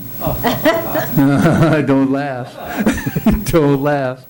Co-author. Well, I was thinking that whoever we choose, we kind of need to have a code of conduct Yep. almost for them, because they're taking on a very important role, and the community is going to be very aware of it, and if they're out in the community doing something maybe that's a little bit sketchy, you know, we need to have some kind of code of conduct, I think. Yeah. And that would protect everybody, you know, it's like. Does your state have board standards? Do you have Yes, we do. declared board standards? Does your board standards include ethics? Is there an ethics?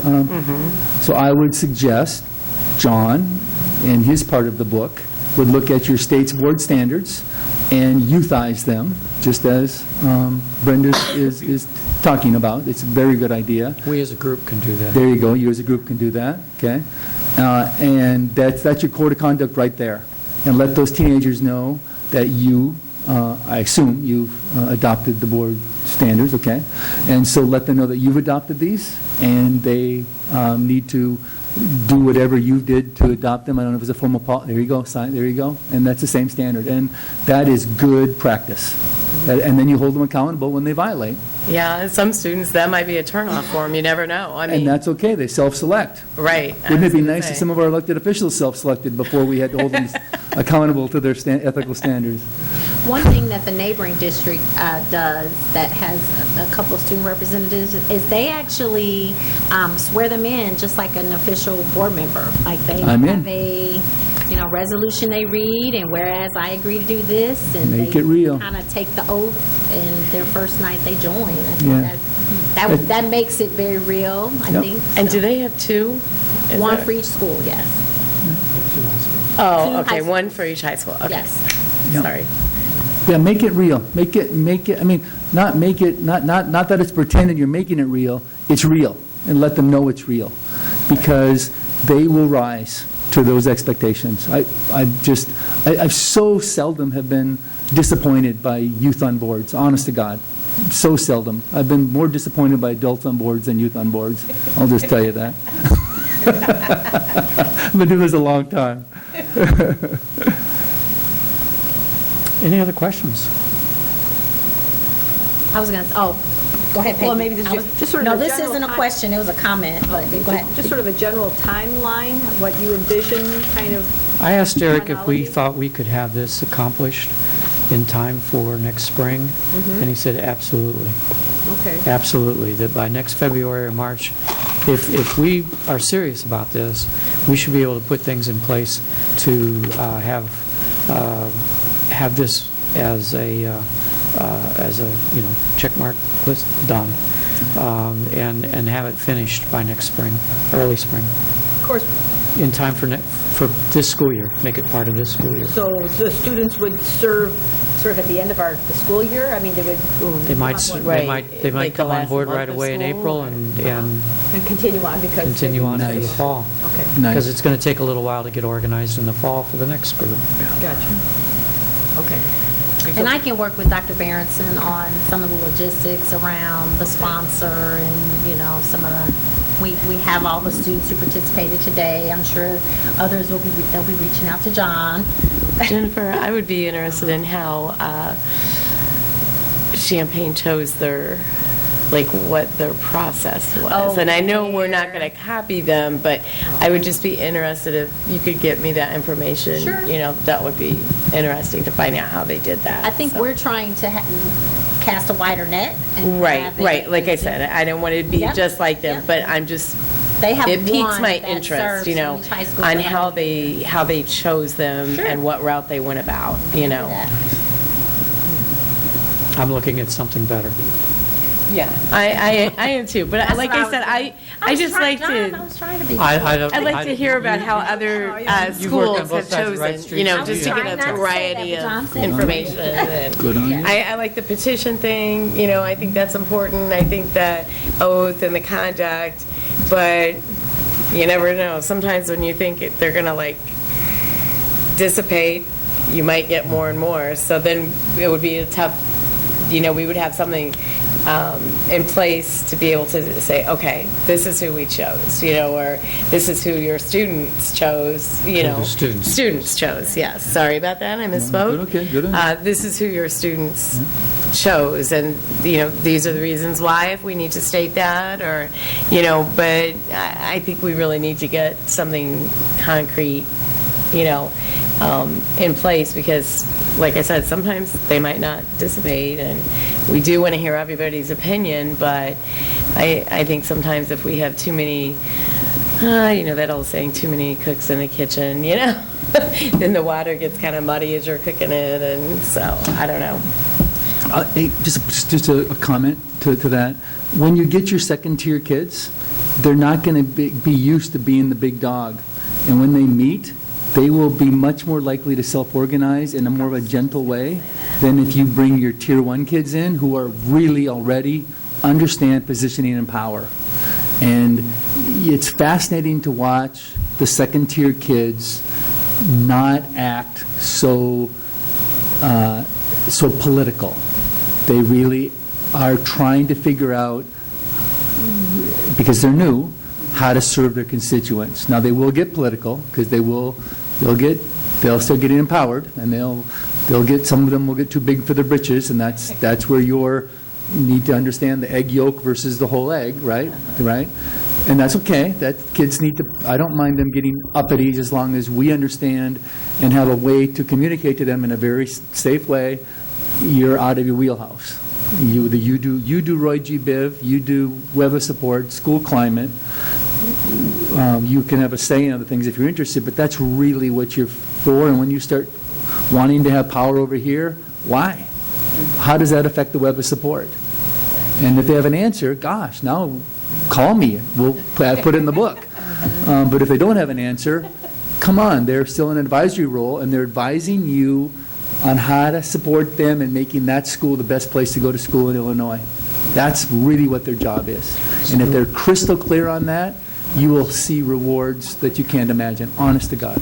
So the word he's using that you probably don't understand is the acronym for the colors of the bracelets. I was going to say that. So in the interest of time, because I know I was going to, before Peggy's comment, is if you look in the book, starting on page 7, it is each color is explained in very good detail, so you can kind of read through that. And the students really took hold of that and understood it. Derek did a great job of explaining that. So I wanted to make one comment about, you said exactly what I was thinking. We can't underestimate or sell them short. I got to see this in action today. So we didn't have a picture of this, but there was, every time Derek kind of put them in a group, he had them come together and put them in kind of a collaborative conversation, and they had to come up with metaphors around how did that make you, and it was really tough. Like the first time I was watching some of the groups, and I kind of just, joined a couple and listened. They were all just looking at each other like, oh, I don't know what he wants us to do. But then after they did it 3 or 4 times, you saw how it was very interesting to watch how their voices came out. And these were mixed groups, right? So they just kind of, freshmen, sophomore. But then when he would say, okay, I need somebody to come up to the front and be the spokesperson, it was really interesting. It wasn't just the person who had the best, who had the best idea, or one group said, oh, you really, have the best metaphor for that. You be our spokesperson. They kind of, it wasn't just like that one person that you would expect, right? The most popular or the smartest, or that everybody just pointed to that kid, like you go up. They really listened to each other's ideas. And I think once we put some of our discussions and they start looking at our agendas and things, I think they'll naturally start to say, I am so interested in that topic. I want to be the delegate tonight. Or I really want to know more about school safety. Can I be the person tonight? I think I saw them do it today. It was very dynamic to watch. Especially, remember, because we're asking them, we're telling them we're going to give them support, not help. Right. And we're changing their words. We're changing their language to say, don't ask me for help unless you want help. Help is a one-off. But support is the board, and support is administration, and we have a system in place to support you to your goal of making your ideas manifest. That is, we are literally changing the way they think about their empowerment in the school. And we're putting it inside of a box to protect them and to protect us. That's the truth. Yeah. And about the book, people ask me, Derek, do you have a book? We have about 450,000 books out in the world, which is a burden and a blessing, trust me. But if you notice, my name is not on the cover of those books. I go out in the communities, and I support them in writing their own book. So that's how come there's 450,000 copies. And so there's an Alaska book that has 250,000 copies. That's Alaska-wide. There's an Arizona book that has 75,000 copies. There's a Hastings, Minnesota book that has about 7,000 copies. There's a Breckenridge, Minnesota book that has about 3,000 copies. So people ask, Derek, do you have a book? You are holding the kind of books that I support communities in writing, so that the community, especially the school, can get the community behind the kids. So when that kid comes to your school threshold at that high school, that they are thickly webbed as much as they can be in the community. And then the school is judged on whether you sustain the web they have, because that's your first standard, do no harm. And second, can you thicken the web? If they come in thinly webbed, can you thicken the web? And that's, but we in my work for school boards, my job is not school improvement, my job is community engagement. The community has to do a better job of not abdicating their responsibility and putting it on the shoulders of the school. The school can do a better job, but we're getting a small return on investment of our dollar. You know, you put $1 in, you get 10-cent ROI. You get the community engaged to build the web of support behind the kids. The ROI, in my estimation, is 85%. And so that's, we want to wake the community up. And truly, the kids are a part of that community. I want them to go out and expect differently from their community. And they'll come and they can then expect differently of their school. But their job, really, an elected official, is to think more broadly than just the school. It's to think about the community, about civility, right? Civic-mindedness. So the books are always written in the vernacular and in the language of the community I'm working in. So when you read it, sometimes that one is written by kids in Alaska. That's just the one I happen to have at home, so I just brought a bunch. I could have brought any number, but that one is fun because we're talking about youth and governance. It's written by kids. I have one last question. I'm sorry to take more time. How do you handle attrition? And I mean, we have 7 on the board. If somebody leaves for whatever reason, we've got to fill that position. Kids don't necessarily know the responsibility, and especially if they're Tier 2 kids, they haven't had that kind of burden put on their shoulders. So what happens when a kid gets 2-3 months into it, is crushing with homework and all that stuff, and says, I just can't do this anymore, and they decide to leave? I think you're going to have I think that the more kids you have on your council, you've already accounted for attrition. You'd have it anyway. I think that kids should be allowed to formally resign. There should be a mechanism for that in John's new book that you're gonna see.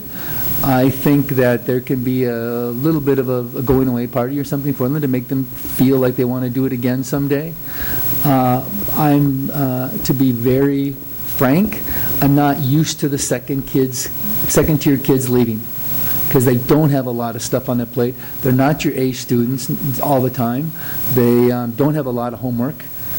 This will be their homework. You should see the kids who participate with you, you should see their grades go up, because you will thicken their web, and as their web thickens, their protective factors, their thriving will increase, and that should also coincide in GPA. You should not see a dip in their GPA at all.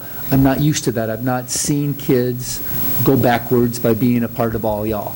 Okay. That's just the truth. I just was assuming, kids sometimes bite off more than they can chew because they're not old enough to realize the power of no if they feel overburdened. Yeah. And, if we lose a couple of kids for whatever reason, the pressure isn't on us to refill that position, but work with what we've got, and that's perfectly okay. Perfectly okay. And there's no guilt and there's no shame about Good a on you. kid deciding to drop out. We build that into the process and saying, if this isn't for you, it's okay for you to say no, so that they don't feel, Perfect. That's Perfect. what Perfect. you recommend, and that's what you've seen with what other I've seen. successful groups do? And remember, we're all being intentional with getting that web behind them, and so we're not only having the conversation at the board level with that teenager, their other anchors are. And so a lot of times, we don't even have to have that conversation, because people will in the community who are webbing them up, support them. Most of their web are going to want them to stay with you. They're going to get a lot of social pressure to stay because this, with your formal, I can show you what we did in Zionsville, send John, I asked them to make it really fancy. When those people got, when they got the letter, it was official. It's a big deal to do what it's a big deal. It really is. It's the building blocks of democracy. It's what school boards are, right? I mean, you don't get paid. This is really this is democracy. This is it. And so, yeah, it's a big deal to practice what they're about to practice. Yeah, and I also think it's going to elevate your. I've not seen this happen, but it should elevate your status. And maybe, I don't know what your election results are, how many people vote for your school board, but some districts it's 22%, 18% of the electorate cast ballots. Wouldn't it be nice if the kids raise the profile and some more adults want to get involved? I mean, do a little bit better? I mean, you guys are awesome. And come on, more's better, right? Come on, get more people involved. So, Thank you.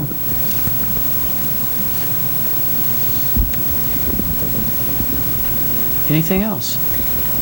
I was going to see if Dr. Berenson had anything you wanted. Oh. Do you have anything you want to add? You don't have to. I don't want to put you on the spot.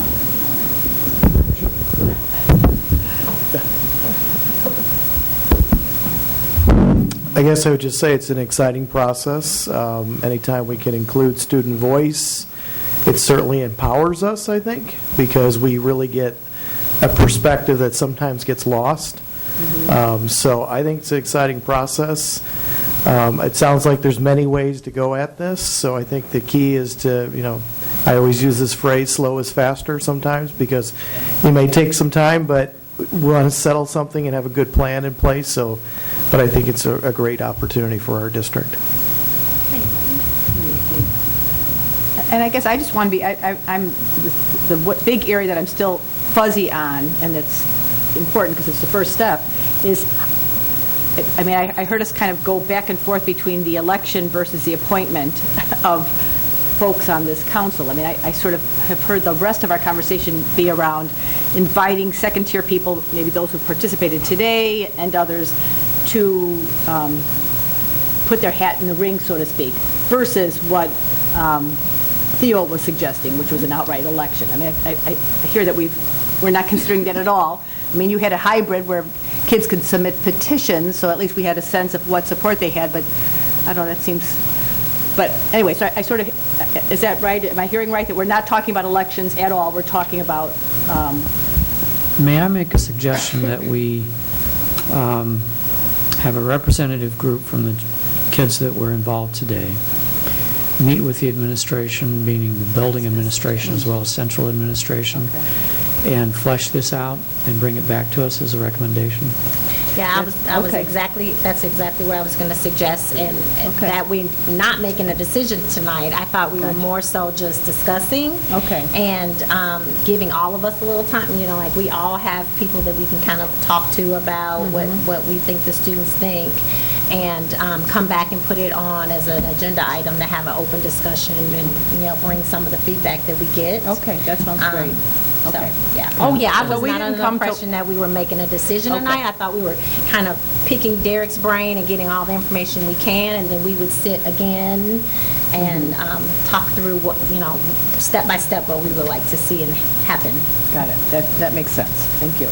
I would also be comfortable in, once that report, once we get some of these ideas down in writing, is to take advantage of the relationship that we've created between ourselves and Derek, and let Derek review this and provide some comment to us, even if that's at cost. I think it would be an investment, a solid investment, to make sure that we don't go down a blind alley and a year or two from now, oh boy, what did we do? And we end up backing up. I would like to take advantage of the experience in several states. He's named the big ones, but several states and several instances across the country, and just avail ourselves of that expertise. so we're not reinventing the wheel. I certainly support that. All right. I think we're at a closure point for the evening, unless there's other questions. There's a lot of food for thought here, folks. I've read that book. I've read a similar book before. You have done several of them. I would encourage you to leaf through it. It will really bring context to what you heard quickly tonight and what our students experienced today, and help us advance the cause. I would also like to see out of a conclusion of this that we at least straw poll or head shake that we authorize our superintendent to put together this working group and get this moving. We created a lot of excitement in the school today, and I don't want to see that excitement be another dead end where the youth looking at us again as adults who said, oh, okay, we did our thing, and we're done with you now. I want us to really move this forward. There were, as I said, there were a lot of kids highly motivated, a lot of students highly motivated to see this process move forward. And we need to take advantage of that energy. Keep it going, for sure. Head shake on having, Yep. okay, all right. That direction? All right, let's, motion to adjourn, I think, would be in order. So moved. Second. I'm sorry, formal agenda stuff. There is no call for future special or executive meetings yet, although we do have a few that are, that Ori is polling us to see if there might be a few. Unfortunately, we have a student discipline situation that needs to be addressed, and potentially a few other items that may require an exec session between now and the 5th of November. So, all right, now a motion for adjournment. So moved. Second. Moved and seconded. All in favor, say aye. Aye. Those opposed, same sign. Motion's carried. We're adjourned. Thank you, everybody.